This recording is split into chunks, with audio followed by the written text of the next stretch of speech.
ابو لہب نے خوشی منائی، صوبیہ لونڈی کو آزاد کیا، گھی کے دیے جلائے تھے۔ دیے جلانے سے اگر کوئی عاشق بنتا تو ابو لہب بھی بن جاتا۔ تم تو تیل کے دیے جلاتے ہو، ابو لہب نے گھی کے دیے جلائے تھے۔ مٹھائی تک، اس دور کی مٹھائی کھجور تھی، کھجور تقسیم کی انہوں نے۔ لیکن جب نبی پاک صلی اللہ علیہ وسلم نے پہاڑ پہ چڑھ کے جو ہے اپنی سیرت سامنے رکھی تو سب سے پہلے ابو لہب نے انکار کیا۔ اصل مسئلہ تو سیرت کا ہے، نبی کی سیرت کیا تھی وہ اپنانے کی ضرورت ہے۔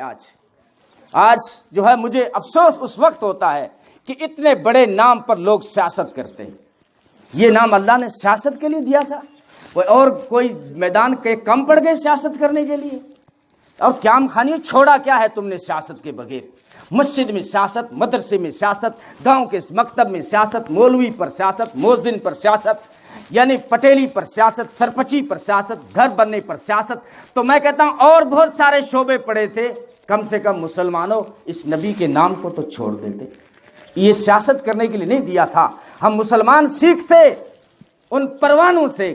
کبھی آپ کے گھر میں لائٹ جائے تو 2 روپے کی موم بتی لے آنا اور گھر میں سلگانا۔ چھوٹے چھوٹے پروانے آئیں گے، وہ آپس میں نہیں لڑیں گے بلکہ اپنی جان اس موم بتی پہ قربان کریں گے، کیونکہ وہ موم بتی کے عاشق ہیں۔ تم اگر سچے نبی کے عاشق ہو، مسلمانوں آپس میں مت لڑو۔ یہ فاتحہ نے کون مانے، بے درود نے کون مانے، بے نبی نے کون مانے، پھر کی تیرے باپ نے مانے، کی نے مانے؟ کیوں جھوٹ بولے؟